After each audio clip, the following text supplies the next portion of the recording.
Всем привет! Вы на канале Home Food. Сегодня простейший рецепт постного и аппетитного пирога. Без лишних усилий и заморочек. Буквально из ничего. Подписывайтесь, если вы еще не со мной. И давайте с хорошим настроением начинать готовить.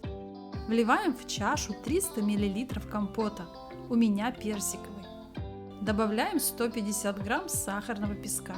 Я всыпаю меньше.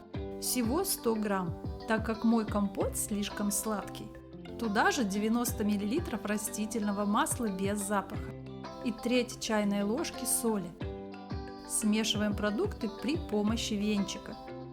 После чего всыпаем всю муку, ее необходимо 370 грамм. Замешиваем тесто консистенции как на оладьи. Я решила для вкуса и цвета добавить 1/3 чайной ложки куркумы, но это не обязательно. В заключении всыпаем 1 чайную ложку соды и заливаем ее 2 чайными ложками 9% уксуса. Если ваш уксус будет меньше 9%, ничего страшного, тоже подойдет.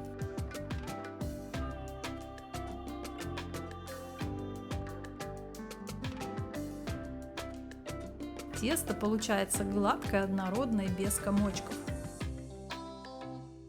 Бока и дно формы смазываем сливочным маслом.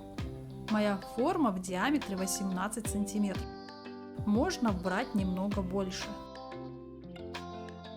Перекладываем тесто. Я решила разнообразить мой постный пирог.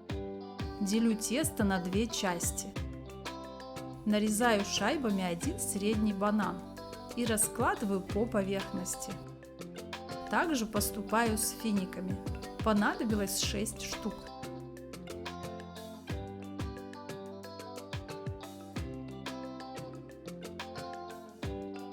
Заливаю фрукты второй половиной теста. Конечно, этот шаг можно пропустить. Все исходит от желания, настроения и фантазии.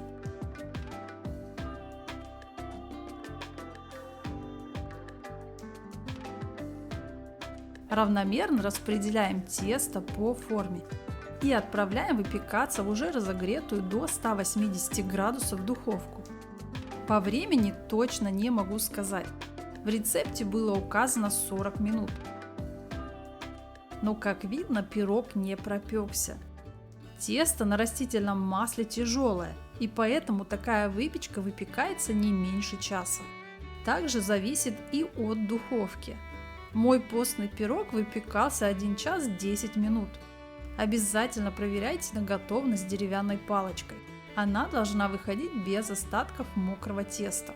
Даем пирогу немного остыть и только потом готовим лимонную глазурь. 75 грамм сахарной пудры смешиваем с лимонным соком. Мне понадобилось 3 чайные ложки сока лимона. Тут можно самостоятельно регулировать, смотря какой густоты вы хотите глазурь. Чем меньше сока, тем естественно она получится гуще. Покрываем еще теплый пирог глазурью и даем ей некоторое время схватиться. Пирог получился влажным, в меру сладким и очень-очень вкусным. Рекомендую. Простейшая выпечка с потрясающим ароматом и кисло-сладкой лимонной глазурью. Идеальное дополнение к чашечке горячего чая. Порадуйте свои рецепторы. Приятного аппетита! Понравилось видео? Подпишись, прокомментируй и поделись роликом с другом. А еще спасибо за палец вверх. Заходи в гости на мой ТикТок и Инстаграм. Ссылки снизу в инфобоксе. Всем желаю удачи в приготовлении и прощаюсь совсем ненадолго. До новых рецептов. Пока-пока!